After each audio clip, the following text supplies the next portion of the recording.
This channel does not promote any violent, harmful, or illegal activities. All content provided by this channel is meant for an educational purpose only. Top quality और consistent performance के लिए सिर्फ silver pumps नाम याद रखना। বাংলায় অসম সরকারের NRC notice প্রতিবাদে তৃণমূলের অবস্থান বিক্ষোভ। বক্সিরহাটের অসম গেট সংলগ্ন এলাকার বিক্ষোভ মিছিল। বিক্ষোভে শামিল এনআরসি চিঠি প্রাপকরা ছিলেন উত্তম ব্রজবাসী নিশিকান্ত দাস। আর এদিনের কর্মসূচিতে অসমের মুখ্যমন্ত্রী হিমন্ত বিশ্ব শর্মার কুশপুতুল পোড়ানো হয়। অসমের এনআরসির চিঠি বাংলায় আর কেউ গ্রহণ করবে না, সাফ বার্তা দিয়েছে তৃণমূল কংগ্রেস।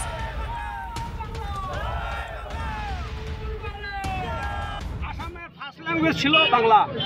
আজকে সেই বাংলাকে বাঙালিকে বেছে বেছে নোটিশ পাঠিয়ে তাদেরকে এনআরসি তালিকাভুক্ত করা হচ্ছে। সেই বাঙালিকে অনুপ্রবেশকারী হিসেবে চিহ্নিত করছে আসামের সরকার, হেমন্ত বিশ্ব শর্মা সরকার। তাই হেমন্ত বিশ্ব শর্মার সরকারকে তীব্র ধিক্কার জানিয়ে আজকে তার কুশপুতুল দাহন করা হলো। মাননীয় মুখ্যমন্ত্রী মমতা বন্দ্যোপাধ্যায় সমস্ত বাঙালিকে হয়ে দিয়েছেন এনআরসির এই নোটিশ বাংলাতে আর কেউ আমরা অ্যাকসেপ্ট করব না। কুচবিহারে আসামের কোনো নোটিশ আর ঢুকবে না।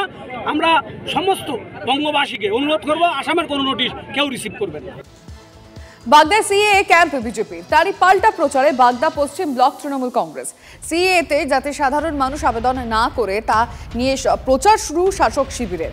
বাগদার চুয়াটিয়া বাজারে বিজেপি নেতা সৌরভ গায়ালি সিএ আবেদন করবার জন্য সহযোগিতা শিবিরের আয়োজন করেছিলেন। তারই পাল্টা বাগদা তৃণমূল কংগ্রেসের সহ সভাপতি নিউটন বালা জানিয়েছেন বিজেপির কিছু নেতা মানুষকে ভুল বুঝিয়ে সিএ নিয়ে আবেদন করাচ্ছে। ভুল বুঝিয়ে তারা সিএতে ফর্ম পূরণ করছে। কখনো তাদেরকে আমরা শুনতে পাচ্ছি কিছু অর্থ নিচ্ছে, বাংলাদেশি কাগজ বা এফিডেভিট বানাচ্ছে, যাই হোক। তো এটা নিয়ে মানুষ খুব বিভ্রান্ত। কারণ যারা এখানকার 40 বছর ভোট দিয়েছে, 50 বছর ধরে ভোট প্রদান করছে, মেম্বার বানিয়েছে, এমএলএ বানিয়েছে, সাংসদ বানিয়েছে, তারা নতুন করে কেন সিএতে অ্যাপ্লাই করবে? তারা তো ভারতীয় নাগরিক।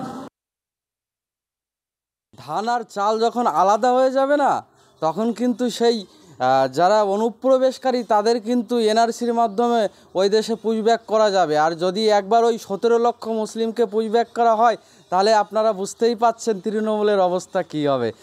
কোর্টের যে 3টি এফিডেভিট আছে, সেটা কোর্টের যা খরচা সেটা তাকে বহন করতে হবে।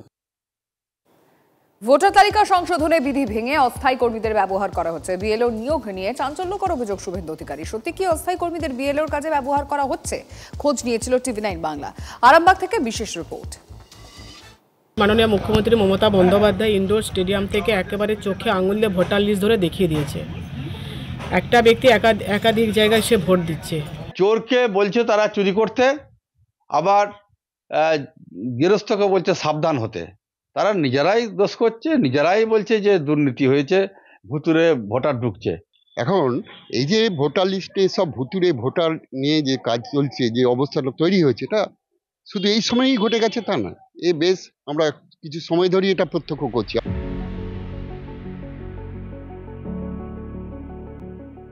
ভোটার তালিকায় ভূতের উপস্থিতির অভিযোগ নতুন নয়, কিন্তু 2026-এর আগে তা অন্য মাত্রা পেয়েছে। কারণ মহারাষ্ট্র ও হরিয়ানায় বিজেপি হারা ম্যাচ জেতার পর ভোটার তালিকায় বেনজল ঢোকানোর অভিযোগ তুলেছিলেন রাহুল গান্ধী। এরপর কাহিনীতে টুইস্ট। ভোটার তালিকা সংশোধনে অতি নিবিড় সমীক্ষা করেছে জাতীয় নির্বাচন কমিশন। বিহারের 66 লক্ষের বেশি নাম বাদ গিয়েছে। বিহারের ট্রেলার দেখে বাংলাতেও ছবি রিলিজের প্রতীক্ষায় বিজেপি। এখানে 1,25,00,000 বাংলাদেশি মুসলমান আর রোহিঙ্গা বাদ যাবে। কেন হবে না? বাবার ক্ষমতা নেই। আমাদের মুখ্যমন্ত্রীর নাম মমতা বন্দ্যোপাধ্যায়। সোমবার সুপ্রিম কোর্ট রেড সিগন্যাল না দিলেই অগাস্টে বাংলায় এসআইআর এর কাজ শুরু হওয়া প্রায় নিশ্চিত। নজরুল মঞ্চে বিএলওদের প্রশিক্ষণও শুরু হয়ে গিয়েছে। আর এই পরিস্থিতিতেই বিএলওদের নিয়োগ নিয়ে অভিযোগ করেছেন বিরোধী দলনেতা শুভেন্দু অধিকারী। 1.1-এ বলা আছে পার্মানেন্ট স্টাফকে দিতে হবে। ইতিমধ্যে তৃণমূল কংগ্রেসের দেওয়া তালিকা অনুযায়ী বহু বুথে পার্মানেন্ট স্টাফকে দেয়নি।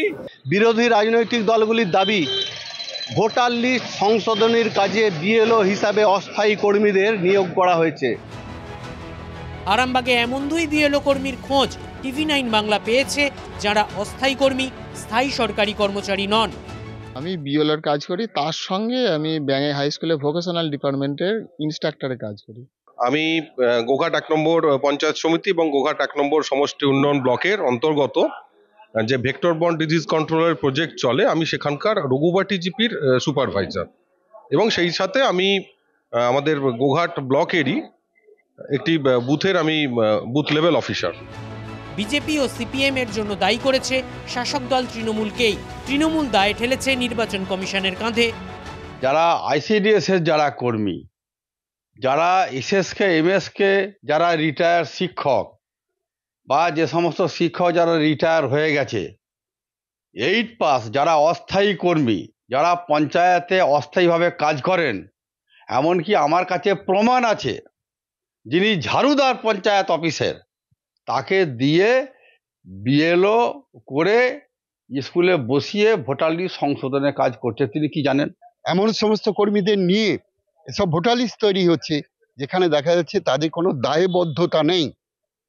অস্থায়ী কর্মী দিয়ে তারা এইসব কাজ করাচ্ছেন এবং তাদের দায়বদ্ধতা না থাকার জন্য এইসব অবস্থার সৃষ্টি হচ্ছে।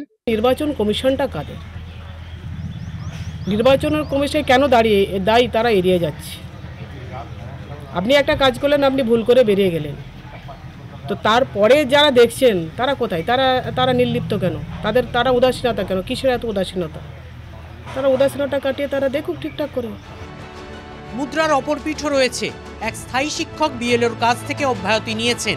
অভিযোগ, সাপ্তাহিক ছুটির দিনেও কাজ করতে হতো, পরিকাঠামোগত সহায়তা মিলত না, অনলাইনে কাজে নেট খরচা দেওয়া হতো না, আবেদনকারীকে খুঁজে বের করার ঝামেলা ছিল, এমনকি সাম্মানিক ভাতা স্বচ্ছভাবে সময় মতো মিলত না।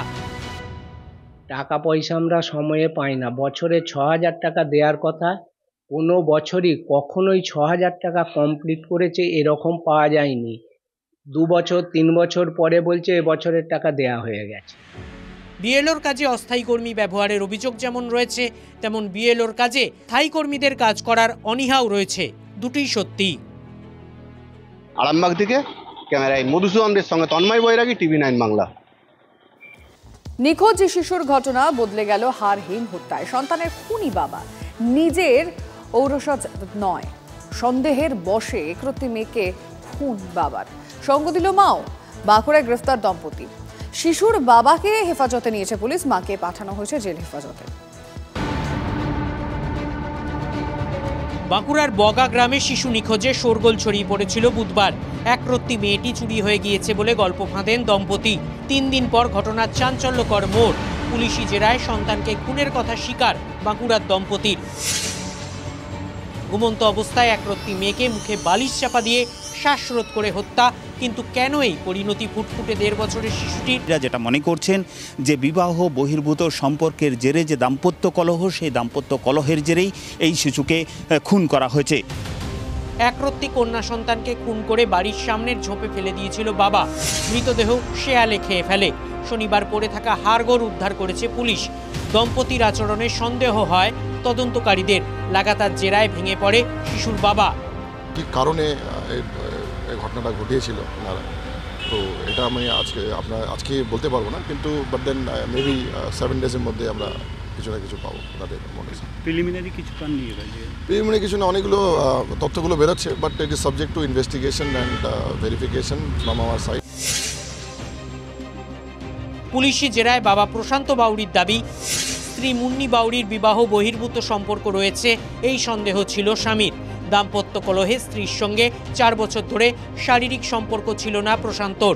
তার মধ্যে 2.5 বছর আগে মুন্নির গর্ভে সন্তান এলে সন্দেহ আরও বাড়ে। সন্তান জন্মের পর থেকেই তাকে মেরে ফেলার পরিকল্পনা ফাঁদতে থাকে প্রশান্ত। ঘুমন্ত অবস্থায় ছোট্ট মেয়েকে মদ্যপ অবস্থায় খুন করে বাবা।